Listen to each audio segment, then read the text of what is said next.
Hello everyone, welcome back to analytics science. एक बार फिर से उपस्थित हूँ आप लोगों के बीच आपकी तैयारी को और भी बेहतरीन करने के लिए साइंस के मिसलिनियस क्वेश्चंस के साथ, जो कि प्रीवियस ईयर क्वेश्चन पेपर पर आधारित होगा। जी हाँ, हम बात करने वाले हैं प्रीवियस ईयर क्वेश्चन पेपर में आए हुए सभी प्रकार के प्रश्नों पर।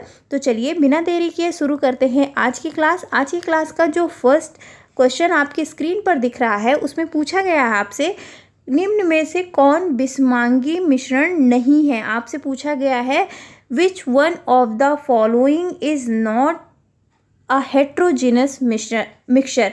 तो अगर हम मिश्रण की बात करें तो मिश्रण होते हैं दो प्रकार के। कौन कौन सा मिश्रण होता है? एक आपका होता है समांगी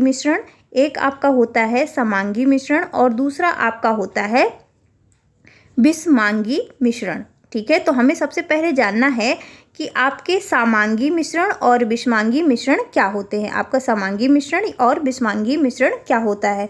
तो सबसे पहले अगर हम बात करें समांगी मिश्रण के बारे में, तो ऐसा मिश्रण जिसके कंपोनेंट या घटक पूरे मिश्रण में एक समान हो, उसे हम कहते हैं समांगी मिश्रण। वहीं पर अगर हम बात करें बिस्मांगी मिश्रण की, तो जिस मिश्रण के विभिन्न भागों का संगठन एक दूसरे से भिन्न होता है, उसे हम कहते हैं बिस्मांगी मिश्रण। तो हमें बताना है कि ये जो चार ऑप्शन आपको दिख रहे हैं, इसमें से कौन सा आपका समांगी मिश्रण है और कौन सा आपका बिस्मांगी मिश्रण है। बेसिकली हमें बताना है बिस्मांगी मिश्रण नहीं है, बाकी ऑप्शन से हमें ज़्यादा मतलब नहीं रखना है। तो अगर हम बात करें किसकी? मिल्क की, तो मिल्क कैसा है? मिल्क एक बिस्मांगी मिश्रण है। कैसे? क्योंकि मिल्क जो दूध होता है वो जल, प्रोटीन और वसा का मिश्रण होता है। किसका होता है? जल, प्रोटीन और वसा का मिश्रण। तो ये कैसा मिश्रण है? बिस्मांगी मिश्रण है। तो हमें पता चल गया कि ये तो बिस्मांगी मिश्रण है। वहीं पर अगर हम हवा की बात करें, ठीक है, तो हवा क्या है आपका? ये समांगी मिश्रण होगा। हवा क्या है? ये समांगी मिश्रण का एक बहुत ही अच्छा उदाहरण है, क्योंकि यहाँ पर ऐसा मिश्रण जिसके कंपोनेंट पूरे मिश्रण में एक समान होते हैं, उसी को हम क्या कहते हैं? समांगी मिश्रण कहते हैं। और हवा इसका समांगी मिश्रण का सबसे अच्छा एग्जाम्पल है। जेली की बात करें तो जेली भी आपका क्या होगा? बिस्मांगी मिश्रण होगा। और स्मोक भी आपका क्या है? बिस्मांगी मिश्रण है। इवन अगर हम रक्त की बात करें, किसकी बात करें? अगर खून की बात करें तो खून भी है जो है वो क्या है? धुआं, जेली, ये सब क्या है? बिस्मांगी मिश्रण है। क्यों? क्योंकि इसमें अलग अलग कंपोनेंट मौजूद होते हैं, और ऐसे मिश्रण में भिन्न भिन्न भागों का संगठन जो होता है एक दूसरे से भिन्न होता है। यहाँ पर अगर सिर्फ हम हवा की बात करें तो हवा कैसा है? एक समांगी मिश्रण है। हवा क्या है? एक समांगी मिश्रण है।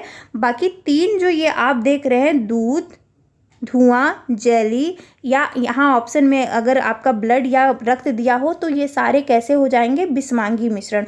और आपसे पूछा गया है बिस्मांगी मिश्रण नहीं है, तो हवा जो है वो बिस्मांगी मिश्रण नहीं है। तो ऑप्शन जो है आपका बी इस क्वेश्चन के लिए राइट आंसर हो जाएगा। हवा एक समांगी मिश्रण है, बिस्मांगी मिश्रण नहीं है। और आपसे पूछा गया है बिस्मांगी मिश्रण नहीं है, तो नहीं पूछा गया है, इसलिए आपका बी ऑप्शन करेक्ट हो जाएगा इस क्वेश्चन के लिए।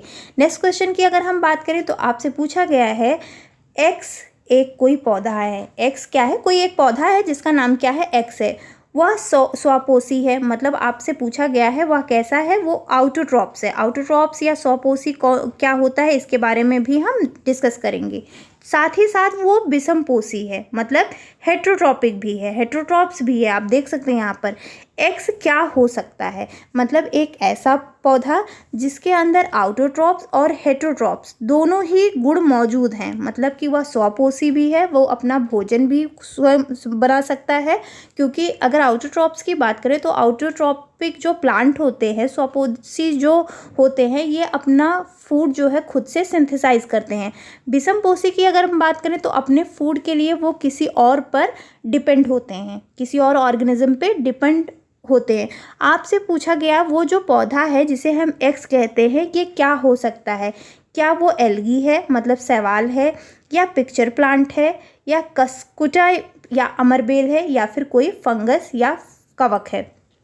तो देखिए, अगर हम बात करें आपके पिक्चर प्लांट की, तो पिक्चर प्लांट इस क्वेश्चन के लिए राइट आंसर हो जाएगा। क्यों?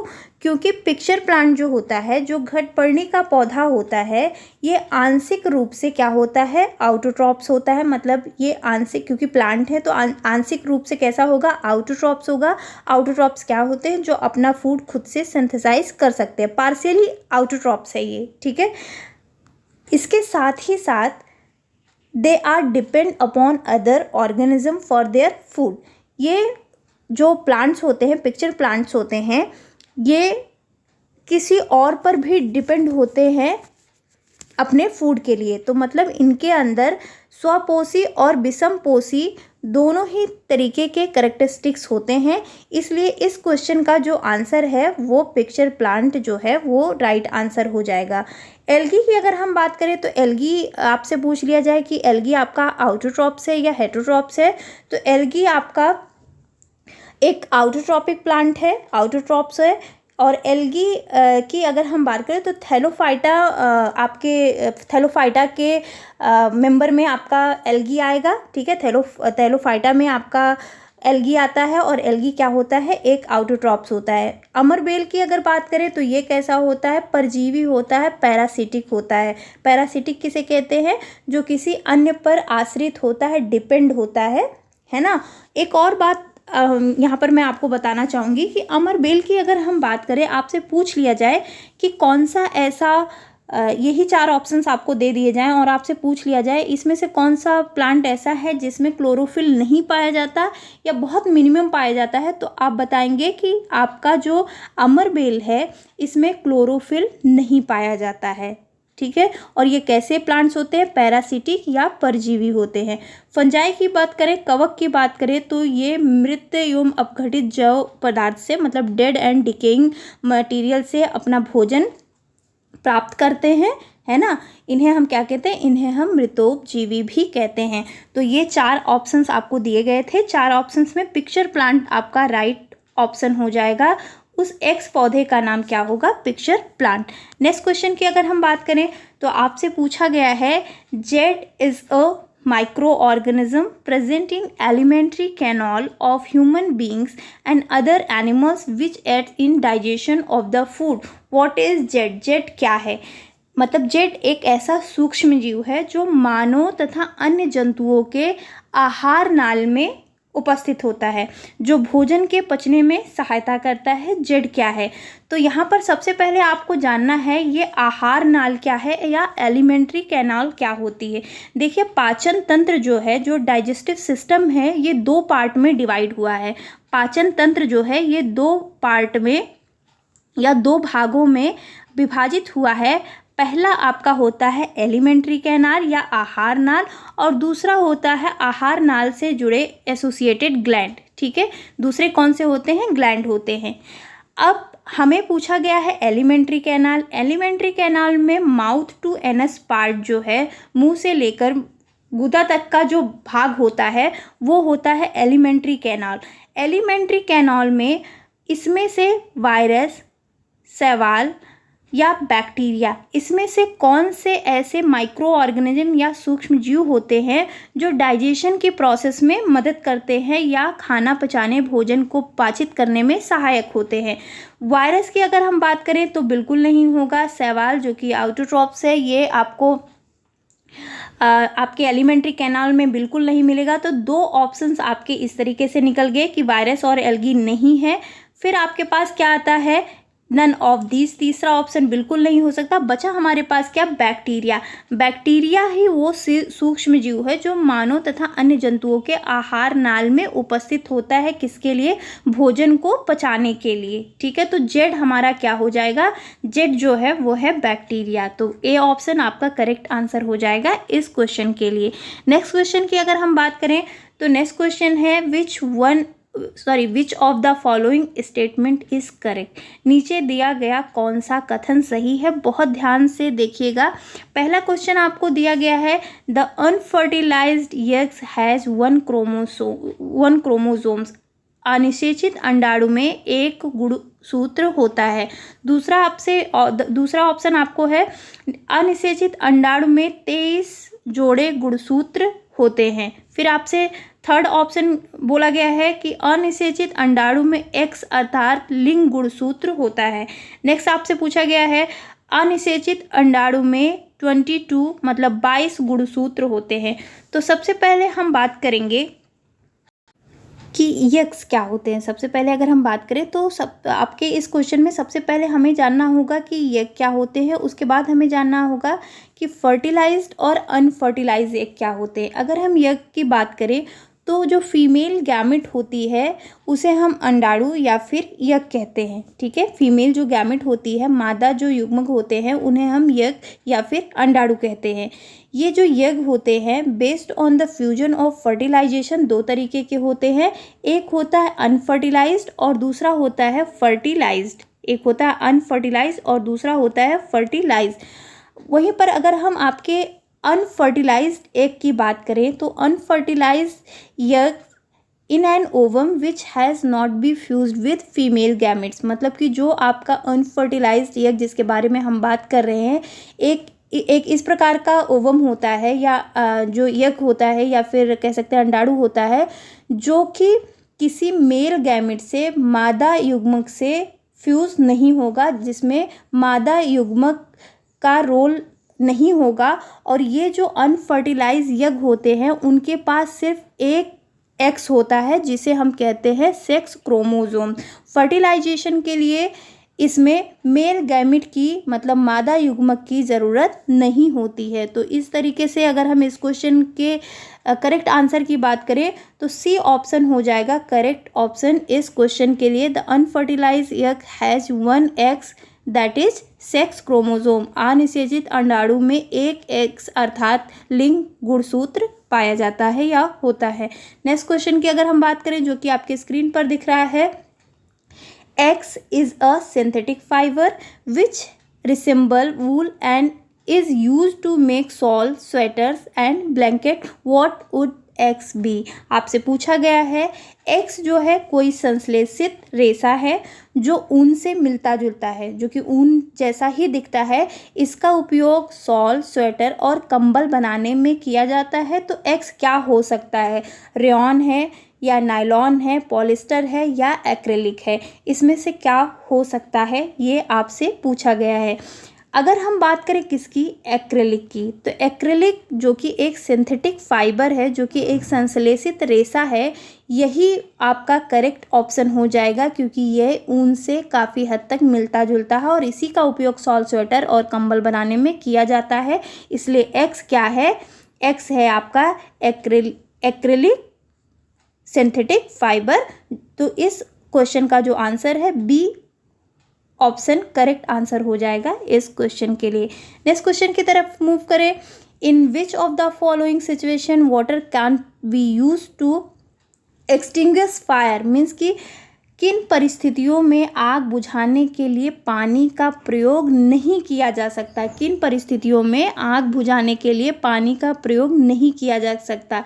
बिजली से लगी आग या लकड़ी का आग, पेट्रोल का जलना या पेपर का जलना, इसमें से कौन सी ऐसी परिस्थिति है जिसमें आग बुझाने के लिए हम पानी का प्रयोग नहीं कर सकते हैं? तो देखिए, अगर लकड़ी में आग लगी हुई हो तो लकड़ी में अगर आग लगी हुई हो तो बिल्कुल हम पानी डाल के इसे बुझा सकते हैं। ठीक है, पेपर अगर जल रहा है तो भी हम पानी डाल के बुझा सकते हैं।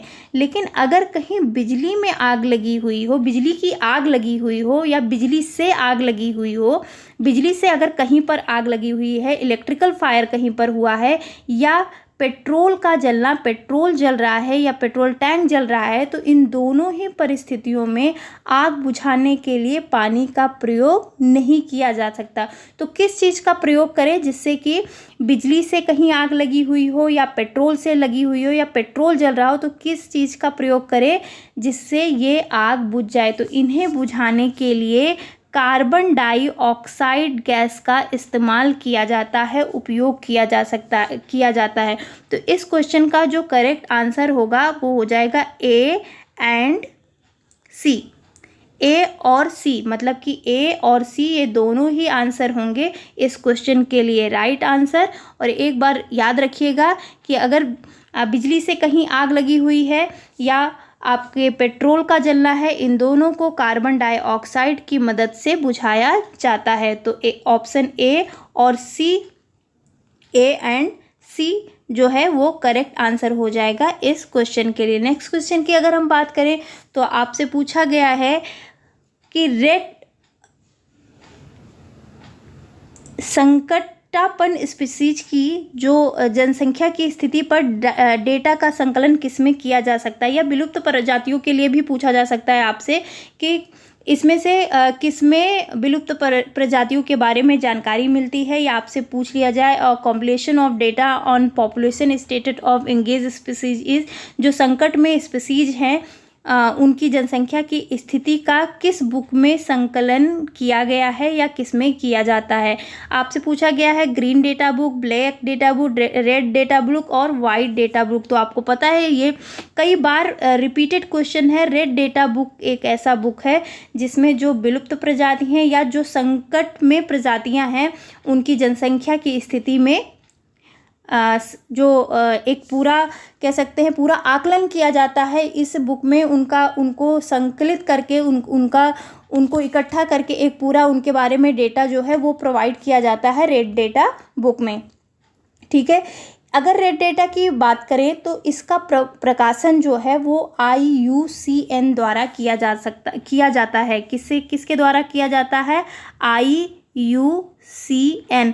कभी कभी आपसे जो क्वेश्चन है वो इस तरीके से पूछ लिया जाता है कि जो संकटापन स्पीसीज हैं उनके लिए रेड डेटा बुक का संकलन IUCN द्वारा किया जाता है। तो IUCN का फुल फॉर्म क्या है? तो आपको बताना होगा I फॉर इंटरनेशनल, ठीक है, I for international, union for, U for union, union for conservation of nature. ठीक है, क्या है इसका full form? International union for conservation of nature. तो IUCN का फुल फॉर्म है ये। नेक्स्ट क्वेश्चन आपसे पूछा गया है निम्नलिखित में गलत कथन को पहचानिए। निम्नलिखित में गलत कथन को पहचानिए। Sound can travel through vacuum means कि ध्वनि निर्वात में गमन करती है। कंपन की आवृत्ति उच्च है तो त्वरत भी उच्च होगा, मतलब अगर the higher of frequency of vibration higher is the pitch। सभी कंपन गतियां दोलन करती हैं। बांसुरी में ध्वनि वायु स्तंभ के कंपन द्वारा उत्पन्न होती है। में sound in a fluid is produced by the vibrating air vacuum. तो इसमें से आपको गलत कथन पहचानना है। गलत कथन पहचानना है इसका मतलब कि इसमें से एक जो है वो गलत ऑप्शन है, बाकी कैसे हैं? करेक्ट ऑप्शन है, और हमें उसी गलत ऑप्शन को पहचानना है। तो देखिए ध्वनि जो है निर्वात में गमन करती है, ये बात बिल्कुल गलत है, क्योंकि ध्वनि जो है, ध्वनि का गमन जो ट्रेवल है उसको करने के लिए मीडियम की रिक्वायरमेंट होती है। किसकी रिक्वायरमेंट होती है? मीडियम की रिक्वायरमेंट होती है, मीडियम की आवश्यकता होती है। तो ध्वनि निर्वात में गमन करती है, यही आपका क्या है? गलत कथन है, गलत है, इसलिए ही यही ऑप्शन आपका क्या है? सही है।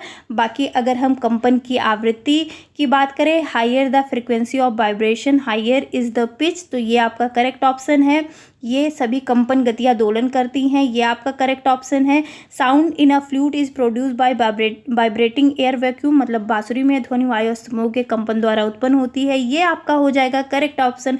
और हमें पहचानना है इनकरेक्ट, मतलब कि गलत ऑप्शन। तो आपका गलत ऑप्शन है आपका ऑप्शन ए। क्योंकि गलत है तो इस क्वेश्चन के लिए यही आपका हो जाएगा सही ऑप्शन। क्यों?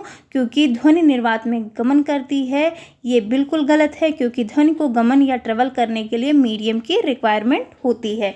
तो आपका जो ए ऑप्शन है ये करेक्ट ऑप्शन हो जाएगा इस क्वेश्चन के लिए। नेक्स्ट क्वेश्चन आपसे पूछा गया है नीचे दिया गया कौन सा समुच्चय ऐसे द्रवों को समाविष्ट करता है जो विद्युत के अच्छे चालक हैं, जो विद्युत के गुड कंडक्टर ऑफ इलेक्ट्रिसिटी के बारे में आपको पूछा गया है। नीचे लिक्विड्स आपको दिए गए हैं, lemon juice, vegetative oil, tap water, पहला ऑप्शन है। दूसरा है आपका digital water, shampoo and vinegar, मतलब आसुत जल, शैम्पू और सिरका। थर्ड है आपका लेमन जूस, विनेगर और टैप वाटर, टूटी का जल। फोर्थ ऑप्शन है आपका shampoo, vegetative oil, lemon juice. तो इसमें से आपको पहचानना है कि कौन सा ऐसा लिक्विड है जो कि गुड कंडक्टर है आपके इलेक्ट्रिसिटी का या विद्युत के अच्छे चालक हैं। तो अगर हम बात करें किसकी, अगर हम बात करें आपके फर्स्ट ऑप्शन की, तो हमें जानना है कि विद्युत के चालक इसमें से कौन से अच्छे हो सकते हैं। ऐसे द्रव जो विद्युत के अच्छे चालक होते हैं उसमें एसिड, बेस, सॉल्ट घुले हो सकते हैं। तो आपको पहचानना है कि ये जो चार ऑप्शंस आपको दिए गए हैं, ये जो चार ऑप्शंस आपको दिए गए हैं, इसमें से आपको पहचानना है कि कौन सा ऐसा है जिसमें एसिड, बेस, सॉल्ट घुले हो सकते हैं। देखिए, ऐसे जो विद्युत के अच्छे चालक होंगे उनमें जो मिनरल सॉल्ट होते हैं, जो खनिज लवण होते हैं, ये थोड़ी मात्रा में प्राकृतिक रूप से विद्यमान होंगे। ठीक है, तो ऑप्शन जो आपका सी है, lemon juice, vinegar and tap water, ये करेक्ट ऑप्शन हो जाएगा इस क्वेश्चन के लिए, क्योंकि इसमें एसिड, बेस, सॉल्ट घुले हो सकते हैं। ठीक है, जिसमें कि जैसे लेमन जूस, विनेगर और टैप वाटर की बात करें तो टैप वाटर में आपको मिनरल सॉल्ट या खनिज लवण जो है वो मिल जाएगा। विनेगर की अगर बात करें, ठीक है, तो इसमें आपके जो आपके अच्छे चालक होंगे विद्युत के, जो अच्छे ऐसे द्रव जो विद्युत के अच्छे चालक होंगे उसमें एसिड, बेस, सॉल्ट घुले हो सकते हैं। आपका जो मिनरल सॉल्ट होता है, खनिज लवण होगा, वो प्राकृतिक रूप से विद्यमान हो जाएगा, इसलिए ये जल विद्युत के सुचालक होते हैं। ठीक है, विद्युत के अच्छे चालक होते हैं। तो आपका सी जो है वो करेक्ट ऑप्शन हो जाएगा इस क्वेश्चन के लिए। नेक्स्ट क्वेश्चन की तरफ अगर मूव करें तो नेक्स्ट क्वेश्चन है, नीचे दिया गया कौन सा समुच्चय भौतिक परिवर्तनों को समाविष्ट करता है। सबसे पहले अगर हम बात करें भौतिक परिवर्तन की, कि भौतिक परिवर्तन क्या होता है, कोई नया पदार्थ नहीं बनेगा। ठीक है, भौतिक परिवर्तन अगर हो रहा है तो कोई भी नया पदार्थ नहीं बनेगा, बस उस पदार्थ की अवस्था जो है वो चेंज हो जाएगी। ठीक है, इसके बाद इसे पूर्व अवस्था में भी लाया जा सकता है अगर भौतिक परिवर्तन हो रहा है तो। और आपसे पूछा गया है नीचे दिया गया समुच्चय भौतिक परिवर्तनों को समाविष्ट करता है। कागज के टुकड़े करना, केक पकाना, पटाखे फोड़ना। तो देखिए, अगर आप कागज़ के टुकड़ों को जला देंगे तो क्या कोई नया पदार्थ बनेगा? ठीक है, बिल्कुल नहीं। एक बार केक का बैटर तैयार करने के बाद केक अगर पक जाएगा तो उस पदार्थ अगर केक पक जाएगा तो आप फिर उस पदार्थ को एक नया जो कह सकते हैं कि इसको पूर्व अवस्था में नहीं लाया जा सकता। क्या आप इसको पूर्व अवस्था में ला पाएंगे? ठीक है, पटाखे फोड़ना। थर्ड है आपका पानी उबालना, भोजन पकाना, लोहे का जंग लगना, कागज जलाना, दूध से दही जमना, कांच का टूटना। फिर है आपका कांच टूटना, गेहूं पीसना, पानी उबालना। तो ये आपको देखना कि कौन सा भौतिक परिवर्तन कौन सा समुच्चय भौतिक परिवर्तनों को समाविष्ट करता है। तो देखिए, अगर हम बात करें ऑप्शन डी की, ठीक है, किसकी बात करें आप? ऑप्शन डी की। Breaking of glass, grinding wheat and boiling of water, कांच का टूटना, गेहूं का पीसना और पानी उबलना, इसमें किसी भी तरीके का रासायनिक परिवर्तन नहीं हो रहा है। इसमें कैसा? कांच का टूटना भी आपका भौतिक परिवर्तन ही है, कोई भी केमिकल चेंज या फिर रासायनिक परिवर्तन नहीं हो रहा है। गेहूं के पीसने की अगर हम बात करें तो यहाँ भी आपका गेहूं जो है वो आटे में कन्वर्ट हो जा रहा है। यहाँ भी किसी भी तरीके का क्या हो रहा है कि केमिकल चेंज नहीं हो रहा है, रासायनिक परिवर्तन नहीं हो रहा। पानी का उबलना भी अगर हम बात करें तो ये भी आपका क्या है? भौतिक परिवर्तन है। तो ऑप्शन डी जो है ये इस क्वेश्चन के लिए राइट आंसर हो जाएगा। बाकी सारे आपके रॉन्ग ऑप्शन है। फोर्थ ऑप्शन जो है वो आपका क्या हो जाएगा? करेक्ट आंसर इस क्वेश्चन के लिए। नेक्स्ट क्वेश्चन है आपका, चाक और पानी के मिश्रण को पृथक करने में निम्नलिखित में से कौन सहायक नहीं होगा। पूछा गया है कि कौन सा सहायक नहीं होगा। विच of the following will not be helpful in the process of separating of mixture of chalk and water. देखिए, आपके ऑप्शंस में दिए गए हैं फिल्ट्रेशन, ठीक है, पहला ऑप्शन है आपका निस्यंदन, दूसरा है आपका निस्तारण, अवसादन एंड ऊर्ध्वपातन। ठीक है, ये आपके 4 ऑप्शंस दिए गए हैं। पहले ऑप्शन की दूसरे और तीसरे ऑप्शन की अगर हम बात करें तो यहाँ पर ये फिल्ट्रेशन, निस्तारण, अवसादन, ये जो भी हैं आपके, ये मिश्रणों में उपस्थित उनके अवयवों को छानने की प्रक्रिया करने की विधियां हैं। मतलब ये तीनों की अगर हम बात करें तो ये तीनों ही कहीं ना कहीं क्या हैं, अवयव जो भी कंपोनेंट्स इसमें मौजूद हैं उन्हें छानने की प्रक्रिया, मतलब चाक और पानी को अगर हम अलग अलग करें तो फिर ये कैसी प्रक्रिया हो जाएंगी, ये तीनों फिल्ट्रेशन और निस्तारण और अवसादन जो है, निस्यंदन, निस्तारण और अवसादन जो है, ये मिश्रणों में उपस्थित उनके अवयवों को छानने की प्रक्रिया हो सकती है। लेकिन अगर हम ऊर्ध्वपातन की बात करें तो ऊर्ध्वपातन क्या होता है, पदार्थों की ठोस अवस्था से सीधे वाष्प अवस्था में बदलने की प्रक्रिया को ऊर्ध्वपातन कहते हैं। ठीक है, और ऊर्ध्वपातन जो है इसका उपयोग नहीं किया जा सकता किसको, चाक और पानी के मिश्रण को पृथक करने के लिए। तो ऑप्शन डी इस क्वेश्चन के लिए करेक्ट आंसर हो जाएगा। नेक्स्ट क्वेश्चन आपसे पूछा गया है, निम्नलिखित में से कौन सा विज्ञान की प्रकृति का सबसे अच्छा वर्णन करता है। ठीक है, विज्ञान प्रकृति के सराहना के बारे में, काफ़ी हद तक ये क्वेश्चन सही लग रहा है। विज्ञान प्रकृति की व्यक्तिगत खोज है। नेक्स्ट है आपका विज्ञान मूल्य मुक्त और निष्पक्ष है।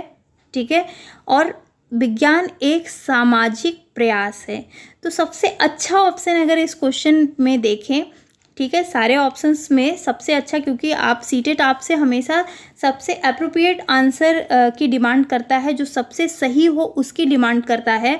तो आपका जो फोर्थ ऑप्शन है वो सबसे अच्छा ऑप्शन है इस क्वेश्चन के लिए। तो यही आंसर क्या होगा, करेक्ट आंसर हो जाए, यह ऑप्शन जो है वो करेक्ट आंसर हो जाएगा इस क्वेश्चन के लिए। क्योंकि विज्ञान की अगर हम बात करें, साइंस की बात करें, तो समाज के लोगों में जागरूकता भी बढ़ाता है, अज्ञानता, अंधविश्वास जैसी चीज़ों से दूर करता है, उन्हें विकास की दिशा में प्रेरित करता है, सोचने समझने की जो शक्ति होती है उसका विकास करता है, साइंटिफिक एटीट्यूड को बढ़ावा देता है। तो आपका जो फोर्थ ऑप्शन है कि विज्ञान एक सामाजिक प्रयास है, इस क्वेश्चन के लिए सबसे ज़्यादा सुटेबल, सबसे ज़्यादा अप्रोप्रिएट आंसर है। तो आपका डी ऑप्शन जो है वो करेक्ट ऑप्शन हो जाएगा इस क्वेश्चन के लिए। ठीक है, अगर आपको ये सेशन पसंद आया है तो लाइक, शेयर, सब्सक्राइब करना बिल्कुल मत भूलिए। बने रहिए एनालिटिक साइंस के साथ। Thanks for watching everyone. तो कल हम मिलते हैं एक और रिवीजन सेट के साथ। साथ ही साथ हम बात करेंगे साइंस के किसी एक और नए चैप्टर के बारे में। तो कल की जो क्लास होने वाली है वो बहुत ही ज़्यादा महत्वपूर्ण होने वाली है। तो बने रहिए हमारे साथ और अपना ख्याल रखिए। तब तक के लिए शुभ रात्रि।